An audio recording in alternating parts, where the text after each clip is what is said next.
Thank you, Meredith. Hopefully everyone can hear me.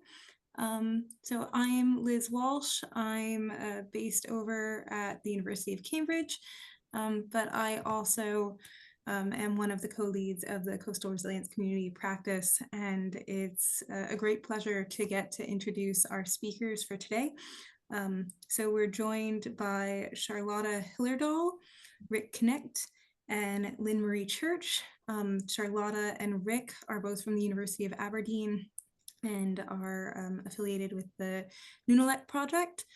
And Lynn Marie Church is also affiliated with the project, but represents Nalaquq, which is one of the community partners in the project. But I'll do an injustice to explain further, so I'm going to hand over to Charlotta, Rick, and Lynn to tell us more about their work. Thank you so much for being with us today. Thank you very much. So I'm Charlotta, and we have a little presentation for you about the Nunalleq Project. And Rick is going to kick it all off. So I'm just gonna share our slides.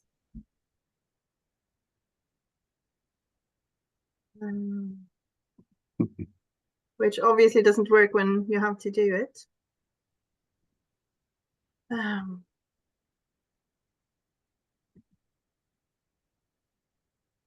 we go. Should be a share screen button.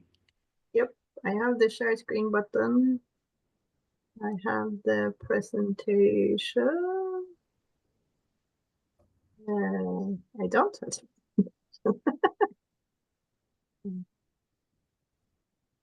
Hi. Why is it not working now when it was working before so well? No worries, folks are still joining us today. And actually, this gives me a chance to say, forgot to do the ask people to introduce themselves. So if you can introduce yourself in the chat, that would be great. Let us know who you are, if it's different than your Zoom name for some reason, who you work with, if you have a particular interest in this meeting. That is also helpful to know. Sorry for the Slack. I'm Meredith LaValle. I live in Anchorage, Alaska, Dina homelands. And if you have questions about anything Zoom related or IRPIC related, just send me a Zoom chat and I can help address them. And thanks for getting the slides up. And yeah, again, welcome everyone. Thanks for being here.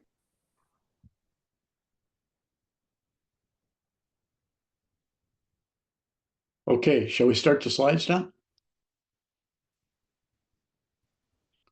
Or you want to continue with the introductions? I think we're good to go. Okay. Yeah. Right. Everyone's seeing the slides, I hope. Yes. Yeah, it looks good. Okay. It's like I heard of turtles. Okay. Here. Thanks everybody for making time for us. I know we all have a lot on our plates these days. I'm going to tell you a little bit about the Nunalleq Archaeological Project in Quinhagak, Alaska. Next slide, please.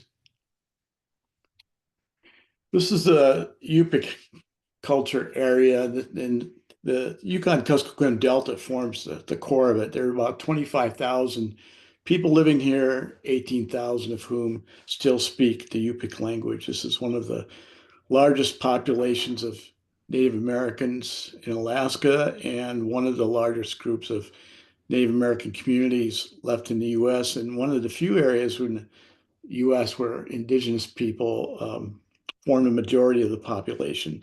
The Waikiki Delta is roughly the size of the island of Britain or the state of Oregon, for those of you living in the U.S. But we know, up until lately, we've known practically nothing about Yupik prehistory. Before our project, the last excavation on a pre-contact Yupik site was a 1 by 8 meter trench dug in 1976. The Nunalleq Project is unique in that it wasn't initiated by archaeologists, but by the people of Quinhagak. Next slide, please.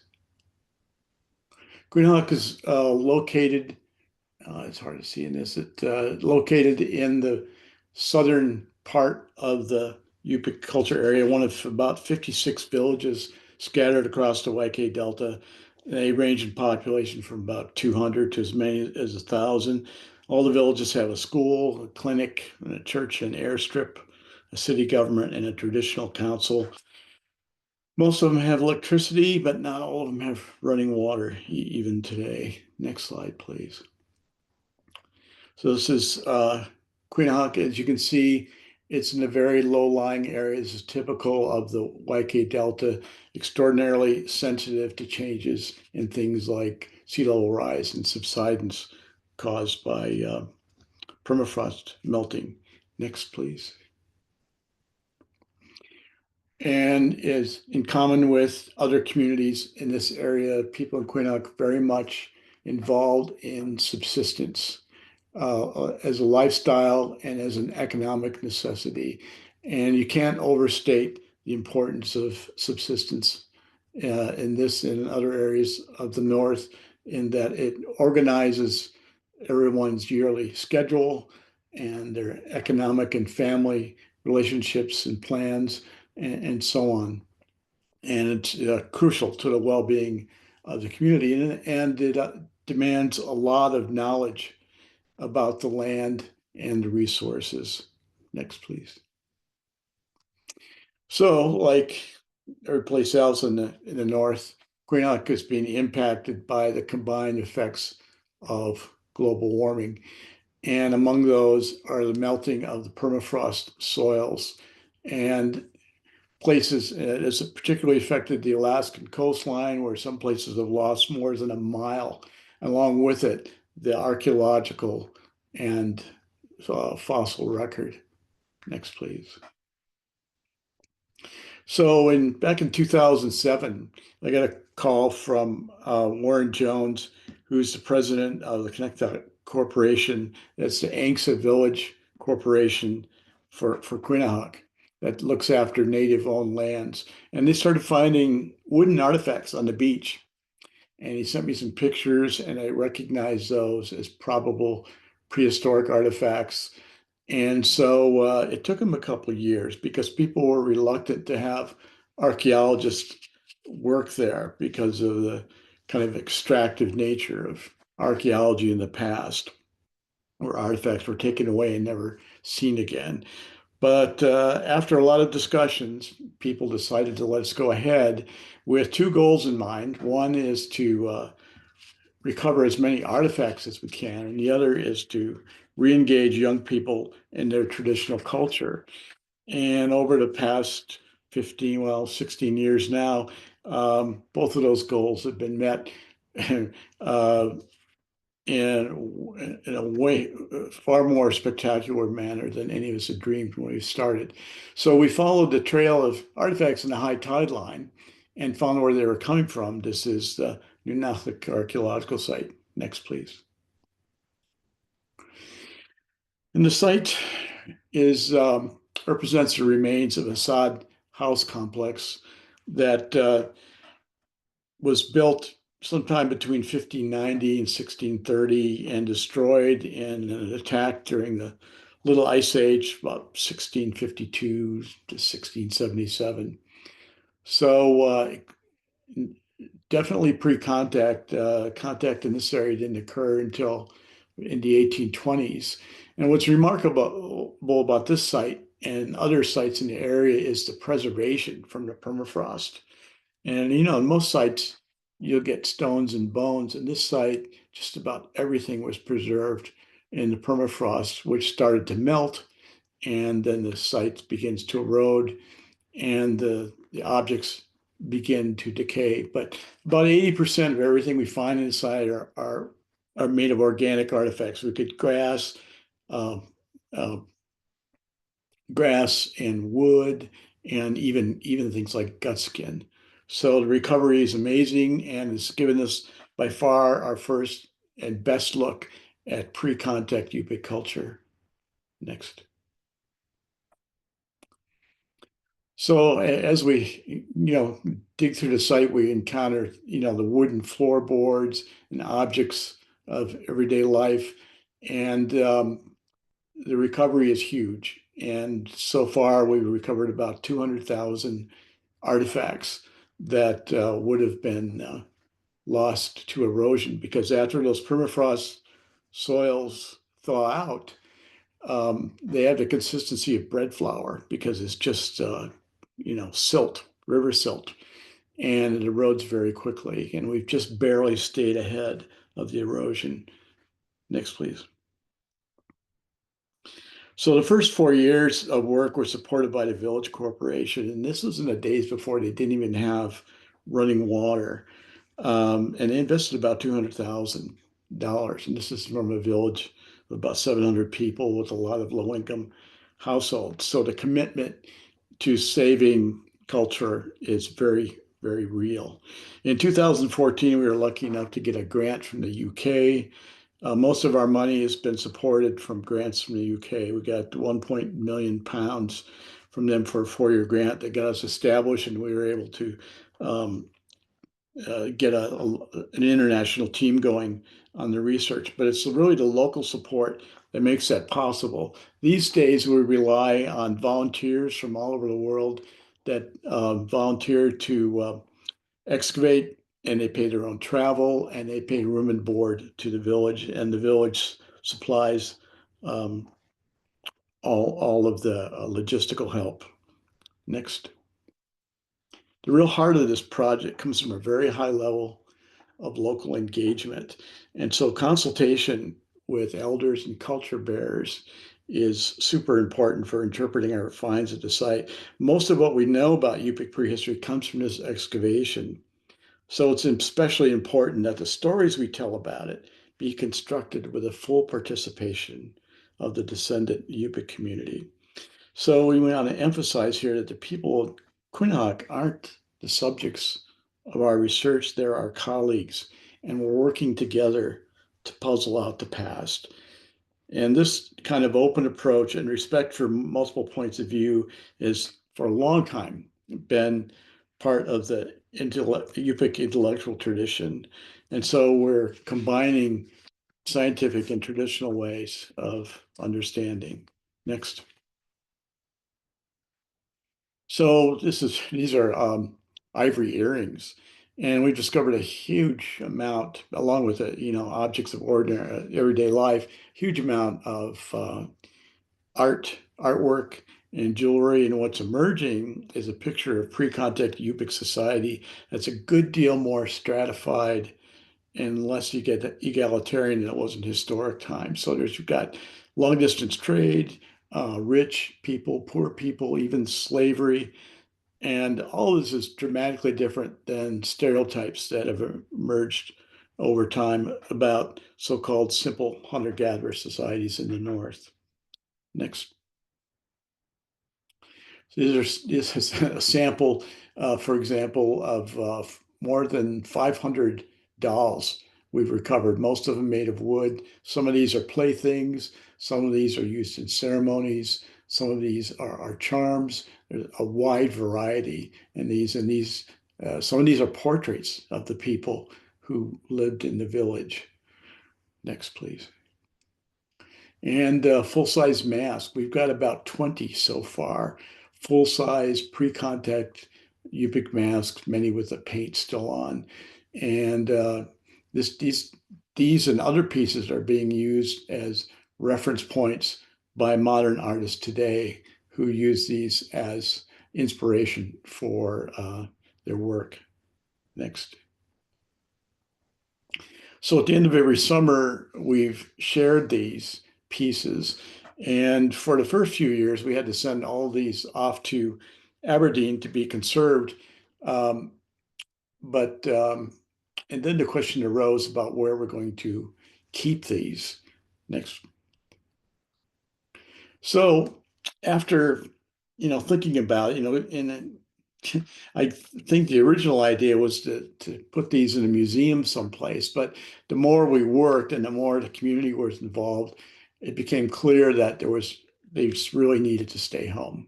And so we got an old preschool and hauled it to the village and established a Nunalleq Museum for the collections. And by 2018, we were able to return all of the artifacts to the village. Next. And so it's a small building, but it's divided into essential spaces, conservation lab where we work on the collections that come in every summer. And during the off season, that collections room turns into a classroom where traditional skills can be taught, like this basketry class. And then there's a collections room, which is basically a library of material culture that people can reference. Next, please.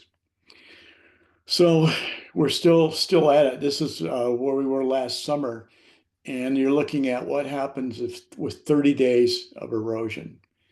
So we're losing meters of shoreline every year. And next, please. These are artifacts that we recovered just last year. Some of those were just inches from that actively eroding shoreline. So these are things that are part of the world's cultural heritage, above and beyond their importance to Yupik culture. And we're doing the best we can to recover those using a team approach. Go ahead. So the whole, our emphasis now is on capacity building, not just in recovering the artifacts, but in curating these locally. So we've got this massive collection of 200,000 pieces, many of which need pretty intensive care and curating.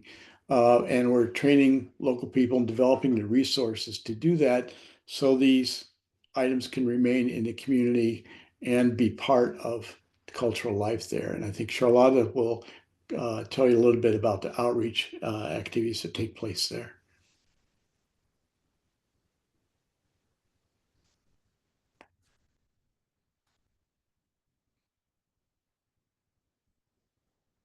Yeah.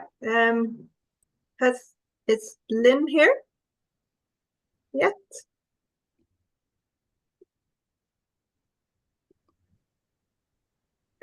Here. Oh, here she is. Good morning, everyone. Quinhagak. Hi, my name is Lynn Church. I'm from Quinhagak, and I oversee the Nalaquq LLC. Nalaquq LLC was found 3 years ago as an idea to combine what's been done with Nalaquq into a business model where we focus on co-production research design. It's empowering Indigenous communities through collaborative and community-driven research and data sovereignty.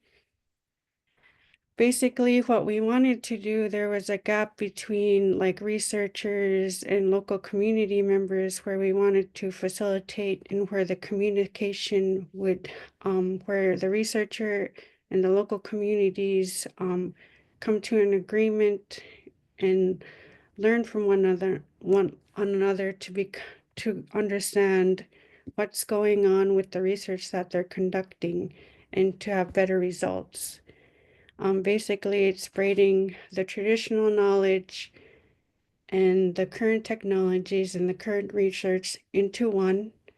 And one of the projects that we came with was a digital museum, and you guys can see that on our website. That's just one example of how when you work with the community together and come to an agreement and have the same understanding, there can be good results. One of our services is community-based training. It's basically offering training that blends traditional knowledge with hands-on and local learning. I'm really excited about this one because Search and Rescue came to us and asked if they can get resources on first aid, training, and like how to get more funding for them. And so what we did was we worked with different agencies like the state of Alaska, first aid with YKHC, and the firefighter training program where we said, hey, Not everyone wants to go to Bethel or Anchorage for a week to do a training. Would it be possible for you guys to come to Quinhagak and train the shareholders, but not only the shareholders, but local communities, local community members to come in for a week and get the certifications they need for, for certifications, but also employment opportunities within the community or outside the community. And last year it was a success. We had 26 people from Quinhagak Good News get first aid certified with the search and rescue team. We had 26 red card certification with the shareholders and also community members.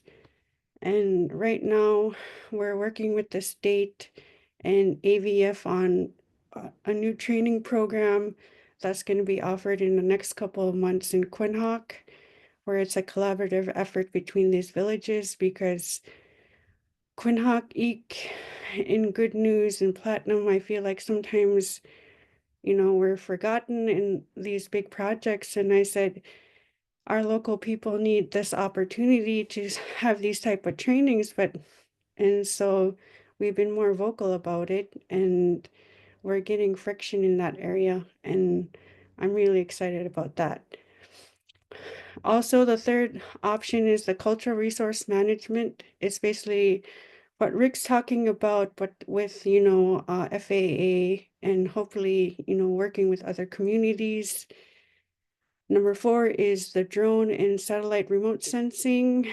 It's the drone program where we can able to do mapping locally and have, with the trainings we have, we're hoping that we can get more local people, Part 107, and be employed to do these type of stuff with ArcGIS, but also you've drone certified. And this one I'm excited about. We have one local person that did pass. We have another local kid that just graduated, is part of Union Path. And we have one more local person that wants to stay in the community to take the test in the next couple of months. And we're working with the state to have more training opportunities for the local people in Quinhagak. And it's just exciting. It's basically trying to keep it local, but having the local communities be involved in these type of projects at the same time. Is how do we get them the skills and certain skills where if researchers come in, we can hire these local people instead of outsiders doing the work. And it's a model that's been working, and I'm really excited about that.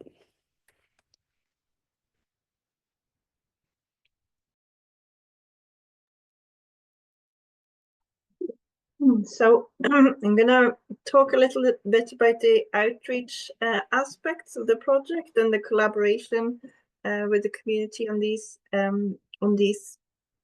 projects.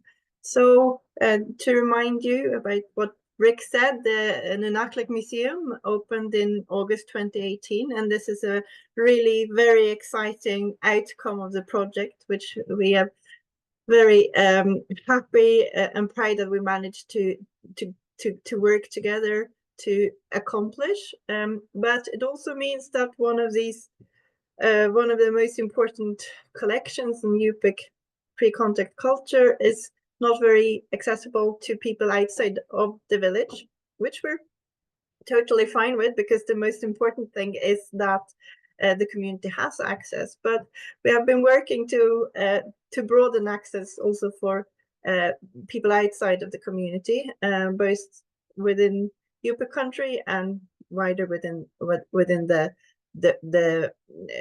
kind of wider world. So we have developed a couple of digital outreach resources. But one thing that kind of the way towards these resources, so to say, has been a continued collaboration with the community, not only on excavating the artifact that Rick said, but also on understanding the archaeology and the past community, and very much involved traditional knowledge and local knowledge in the understanding of this past culture. And this has been something that has been present in the project from the very beginning. We have people coming to the excavation, elders discussing their knowledge and their interpretations. So it has always been a very kind of blended story and moving forward in understanding the past culture. And there's been a very active wish to have as broad as an involvement of the community as possible. So one of the very important kind of linchpins is this has been the end of season show and tell, where we have had the kind of finest finds of the season out to everyone to see, people who maybe can't make it down to the excavation, to see, to touch, to discuss, to think about, to come up with ideas about. And this has been a very important aspect of understanding the past archaeological culture.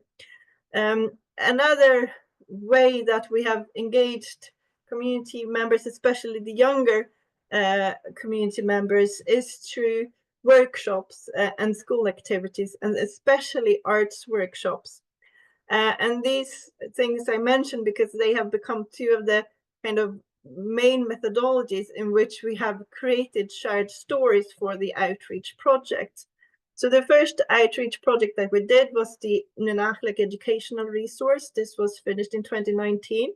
Been working with Alice Waterson, who's an archaeologist and a digital reconstruction artist, and in developing this and things that were very important when we developed this was that this should not be a one story that came only from the archaeologists, but also from the community and from the knowledge about the traditional knowledge about the past and about the Yupik culture. So instead of having just the archaeological voices, we found it was very important to include all different kinds of voices and also include the younger kids from Quinhagak in developing the resource and kind of focusing on what they find important as well. So the resource is built around a set of questions that are answered by different kind of these guys talking heads, elders, archaeologists, and also younger community members. So there's two more people that you can ask, and then you can, in all the different pages that you come to, you can click to one or several of these people and hear their story about the artifact. So this resource was developed for kids, school-age children, like high school age children, and it was put on basically memory sticks and given to all the Yupik schools in the school district. Continuing developing this with the digital museum being in Quinhagak and trying to make it more accessible, we decided to build together with the community a digital museum, the Nunalleq Digital Museum. You can find it on nunalleq.org, and we continued to work along the lines of co-production and including very much community perspectives and community voices in this project. So this is the starting kind of page of the resource, and you can click on the different season icons that you have up here in the corner, and they take you to the different season views that you see there as well. And as you can see, we choose to give a contemporary view of Quinhagak, just to kind of emphasize the connection between the past and the present, and the dialogue between the past and the present that exists there within the Nunalleq story, so to speak. And in this project, we worked very actively with the community. We also had Lonnie Strunk and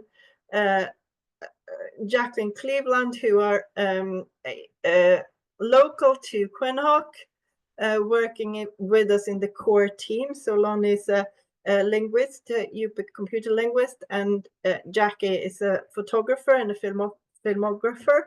And they have been part of the core team developing this resource, and generating content for the resource has also been contributing stories from community members and artists. And one important part of this kind of methodology of knowledge creation and collaboration has been workshops again, and especially focusing on arts and crafts, and working with especially the Nunalleq dancers, or the Quinhagak dance group, who kind of decide, well, they formed themselves after the Nunalleq excavations had started, and we have been working with local artists and regional Yupik artists to create some artifacts linked to the dance group, and dance fans, you can see here, for example, and drums.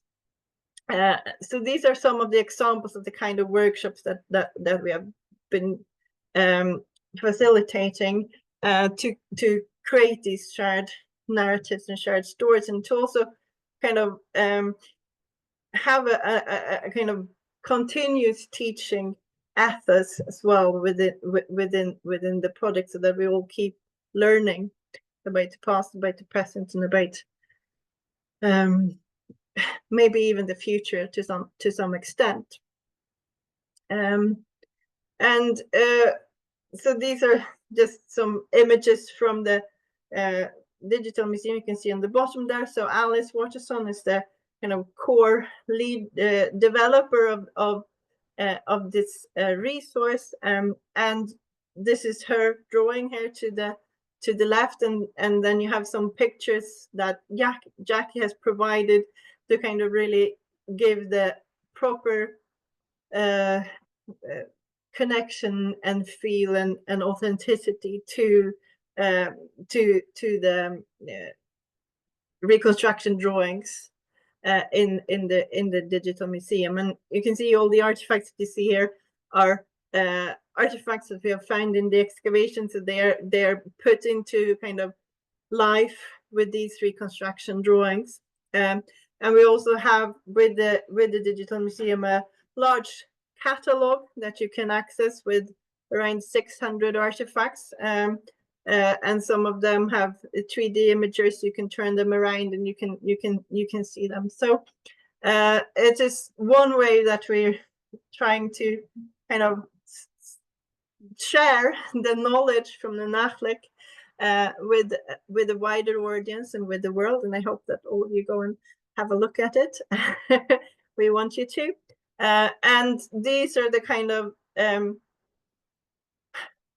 outcomes and the kind of shared creation of knowledge that we are very much moving towards within the project as it kind of matures to the next level of research and knowledge creation.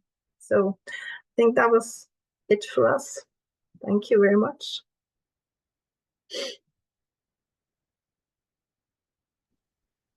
There we go. Thank you so much to all three of you for your wonderful presentations. I think you've given us a really wonderful overview of the project and just its scope. I think as long as it's all right with everyone, I might kind of open the floor to questions if there are any. And if there aren't any, then I have a bunch of questions, but I'll give it a beat to see if any of our audience has anything, and you can either raise a hand or put an emoji out there.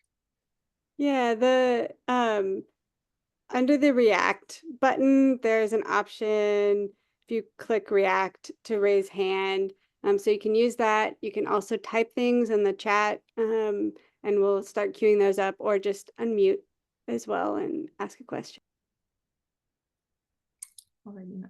Oh, Christina. I'll let Christina go first. Hi all. Thank you for this great presentation. I've been really looking forward to hearing more about this project.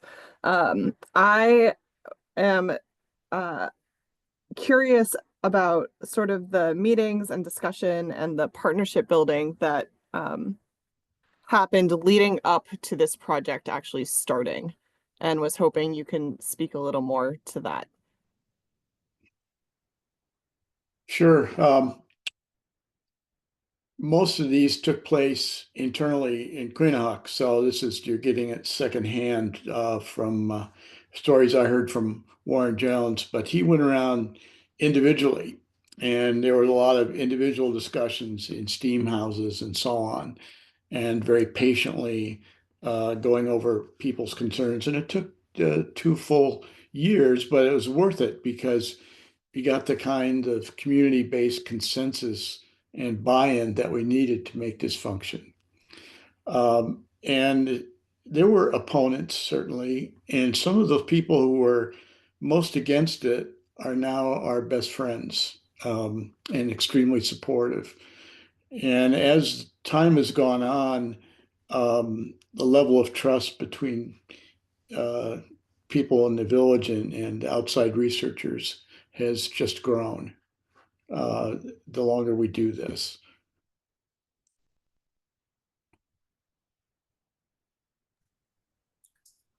Thank Did you. that answer your question, or were there other things details? Yeah, that was great. Could you clarify on who Warren Jones is? And Oh, I'm sorry. Yeah. Warren Jones is the CEO of the ANCSA Village Corporation. Got it. And he's the one who first rang years ago, after not getting any help from state or federal archaeologists. He gave me a ring. I was teaching at the University of Alaska Fairbanks at that time, and when I moved to Aberdeen, took the project along. And Warren, basically this whole thing has been Warren's idea from the outset. And he's been he stuck his neck way out when we first started in funding us and getting us rolling. And so it's only right that he takes a lot of credit for it now that it's a success. Thanks, Rick.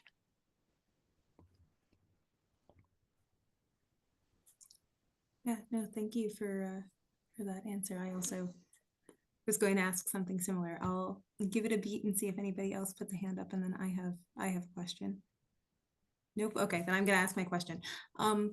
As you or various members of the project and the community were imagining what a kind of public space for the collection would look like, I wonder, how did you decide upon, I've just seen the photos in the presentation, but it does look like a really unique museum space, and one that's very community oriented, which is sometimes coming from a more kind of European or Euro-American perspective. It's quite different from the kinds of museums that I've worked in. So I wondered how that was kind of agreed upon, or how you came to that model.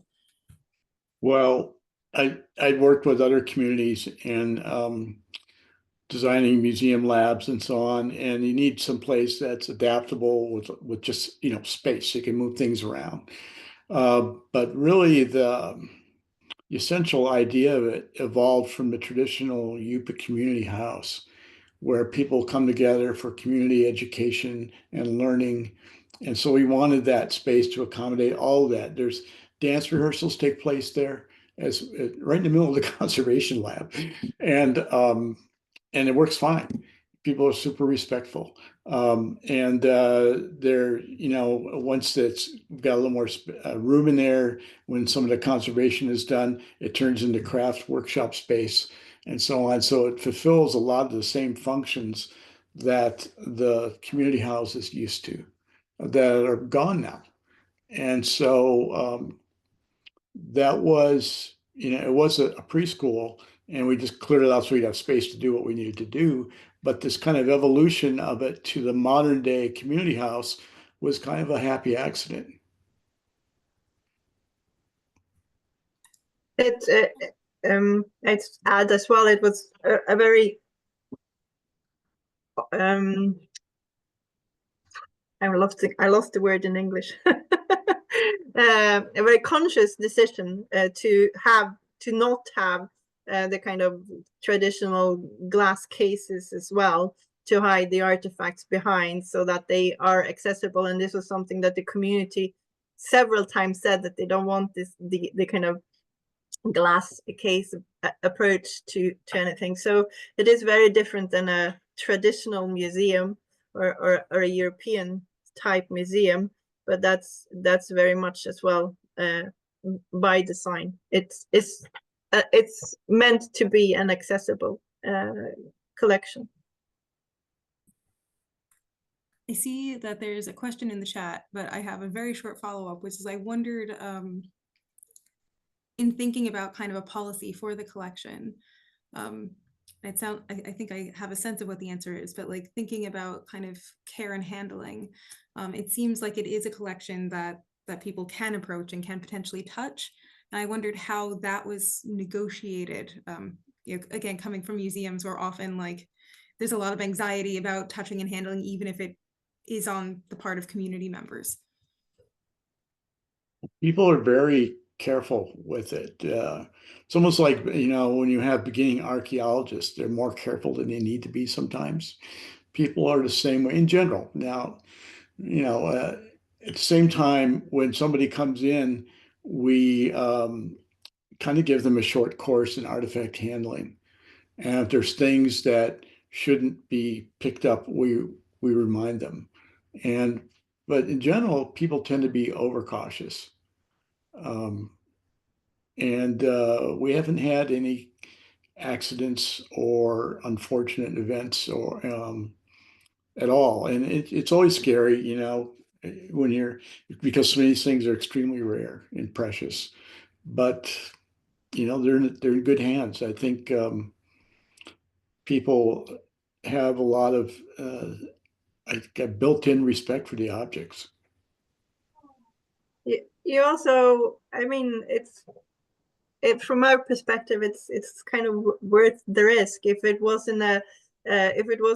went to Anchorage or another big museum, we all know what happens. A small portion of it would be on display, and the most of it would be tucked away in the magazines. And this is a way, even though it's more remote, it is much more accessible in that way than it would be if it was in a traditional setting. So not all protocols are followed, but it's a balance, and you have to consider which is more important. Thank you so much for your answers. I am gonna look to the chat before I go to Anne. Unfortunately, I think this question is for Lynn, who I think had to leave us, if that's true. Yeah, okay, she is gone. I don't know if either of you feel comfortable speaking to it. I can read it out. If not, I think Lynn did leave her contact information, so hopefully that's something that Ben can follow up. But he says, Quiana, Rick, Charlotta, and Lynn for the wonderful presentation. It's good to see you both. The work emerging from this rich historical site is a wonderful example of co-production of knowledge. This question is for Lynn. In this approach, I'm particularly interested in the Indigenous data management and sovereignty models being developed. Could you elaborate on the processes and protocols currently in place or being developed for Indigenous knowledge that might be relevant to Inuit in Alaska and potentially applicable across scales? I don't know if either of you feel comfortable gesturing in that direction. I can a little bit. I've been working with Lynn and Nalaquq, which is kind of an outgrowth of the original archaeological project. The idea is based around data sovereignty, because not so much worried about the archaeological data, which is all of it is stored there and shared there. It's their stuff. But they've had problems in the past with outside contractors and consultants coming in doing studies, environmental studies of one kind or another. And all they get is the final product, which is a little thing in a binder. They don't get the data sets, in the past. So they've got new rules established where if somebody comes in and does a study like that, they have to not only provide that final product, but leave copies of their original data that should belong to the village. So it can't be manipulated later. And so they really get what they're paying for. And they're working on systems to do that and installing software and hardware so they can manage those kinds of things, because some of these data sets are generated by drones and things like that, and are pretty heavy duty memory wise. And this has only been possible in the last few years with better internet, for example, in Quinhagak. But they're very much working in that direction. Yeah, I guess that you should, but do communicate with Lynn and get her answer to that. But that's what's been going on.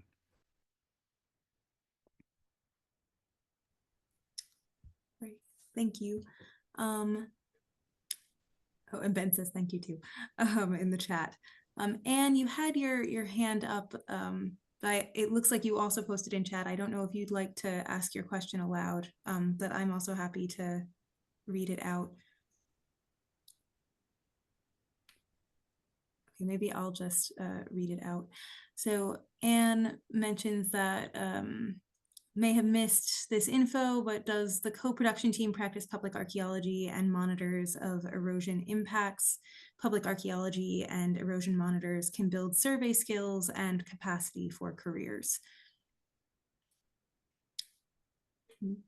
So I don't know if there's an answer that either.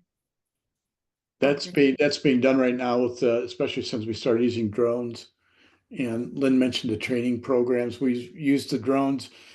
Have become, when we're doing these great big squares with all these complex features, it used to be, and Charlotta used to have to stand on these little tiny ladders, way up above the ground, terrifying, just to try to get a photograph straight down on an archaeological feature. But nowadays we just use the drones, and they're great for mapping. We just print it off and so on. We're also using the drones to monitor shoreline erosion, and they've been doing an ongoing study of the movement of the river, because as the permafrost melts, that erosion, there's a natural background of erosion, of course, but it's been badly exacerbated by the melting of the permafrost, so things fall apart a lot quicker now. And there are plans for moving the village, like in many Yupik communities. And they're using the drones for surveying potential sites and monitoring the condition of those, because the changes are very rapid, and every building in town is all rocking back and forth, and they have to brace them up and level them now several times a year because of the way the permafrost is melting under them. Thank you very much for the info. This is Anne. I just wanted to also ask, when I say public archaeology, everything you're talking about is awesome. I spent many years doing public archaeology not in the Arctic, of course, but so we trained community members to do the archaeology themselves, and record the data, that kind of stuff. That's what I mean, all of the drone stuff is very, very important, helps, get a lot of information in a short amount of time compared to doing it on the ground, as you well know. So I was just curious if you guys were involved in on the ground kind of in situ training for the community. Oh, of course. And not just in the field, but in the museum especially, because for every hour we spend digging, there's 5 or 6 hours for every object in the museum. So we actually spend as much or more time dealing with collections care and conservation as we do excavation. Excavation is fairly simple compared to long-term curation. Yes. Yeah, I spent many years as an archaeological conservator, so it's really awesome that you're including them in that training as well. That's awesome for science and STEM training. We have a collaboration with Anchorage Museum as well, so who provide training as well in conservation work in the museum with the collections.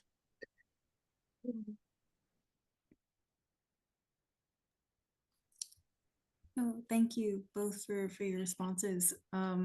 Just to look back at chat, there's a couple of just kind of positive comments on one has a question about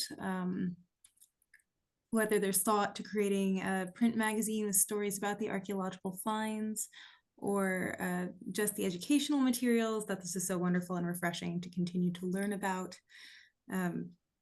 Which I don't know if there are other kind of public facing outputs that have been developed that you two might want to highlight. Oh, go ahead. So I was just going to say that we've been focusing on digital output in this way, and this is also something that is kind of come from the community and certain elders who say, oh, the young kids, they just keep their faces on their phones all the time. So we have created resources that you can keep your face on the phone and still engage with the culture. And of course there's a lot of academic publications. We are slowly planning to publish maybe not so much a magazine cover, but a kind of coffee table book eventually. But yeah, there's a lot of collection to work through before we get to that stage. Well, there's a few articles on material culture out already. The bioarchaeological stuff has produced a lot of publications, and there's somewhere between 40 and 50 publications out now, most of them in kind of academic and scientific journals, but some of them out in more accessible press. And we've been lucky with a lot of press coverage as well, with National Geographic and some of these.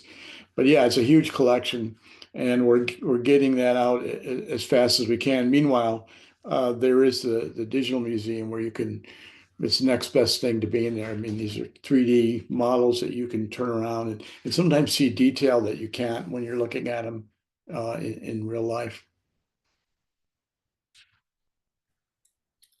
No, I'm myself deeply interested in digitization projects, so I feel like I have further questions too. But as we're drawing close to the end of time, I think there's just another couple of thank yous in the chat, just to draw your attention to, because I think everyone really enjoyed your talk.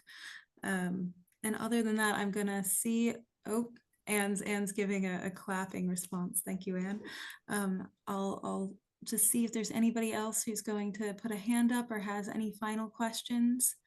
And then I might ask one big sweeping one to end us on. Which again, might be too big a question to really answer succinctly, so I'll leave it to you both to interpret. I guess for both communities and who are interested in perhaps forming partnerships to pursue similar work, but also for researchers who are potentially interested in engaging in this kind of work and forming these same kinds of relationships that exist over substantial amounts of time around these kinds of projects. Do you have any advice about how to initiate that kind of work and how to maintain those relationships?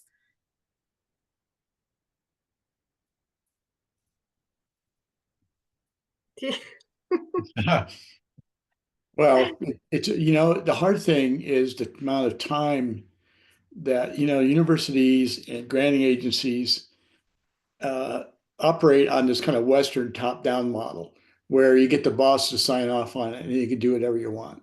But that's not the way it works in indigenous communities, is it? You've got to build consensus. You've got to sit and talk with people, and no one gives a damn about your credentials. They want to know what kind of person you are. And so you have to sit down and take that time to do that. And that's why it took 2 years to get this thing off the ground, because those things had to happen. And it's really hard balancing that need for true power sharing with the organizations that fund you, because they're not built for it.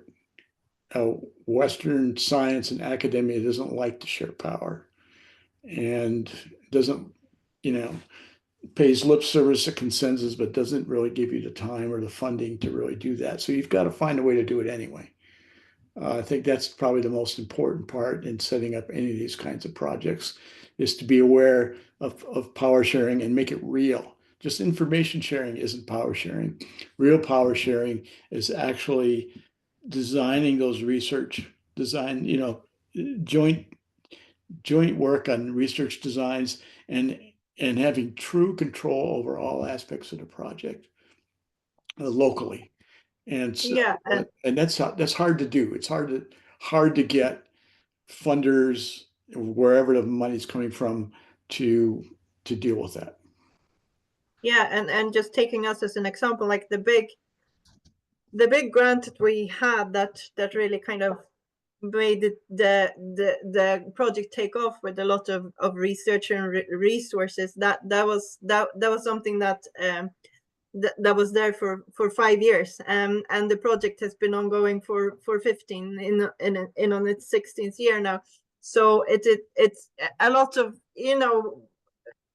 when we had the big funding, it was great, but then you just have to keep going. It's one way or another, because it's a long-term commitment, and that's something that you need to kind of, if you venture into something like this, it's going to be a long-term commitment, and you'll have to give up a lot of your own money and time and effort to make it happen.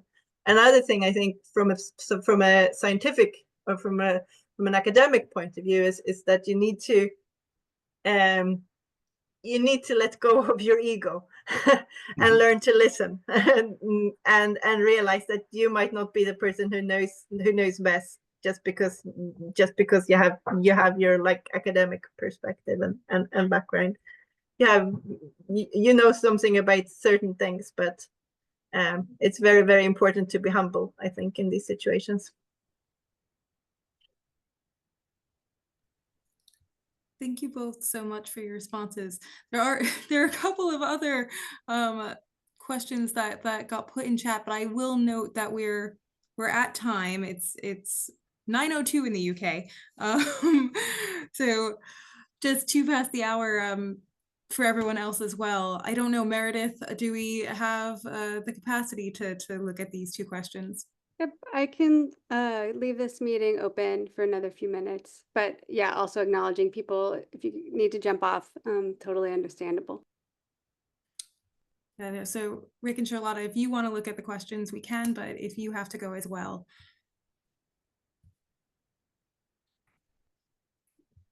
Let's see. I hear that my kids are going a bit crazy. They should be in bed already, so I think I might Okay. have to pop off. I'm sorry. No, that's all right. Thank you very much. And we can leave it there. I think we are mostly at thank yous and a few final thoughts. I might just direct folks to look you guys up if they want to follow Yes, up. absolutely. Oh, please do. Yeah. Please just send us an email, and thank you very much for inviting us to talk. Thanks. Yes, thank you. No, thank you for being here, and thank you everyone for attending. Thanks all. Afternoon. Bye. Bye.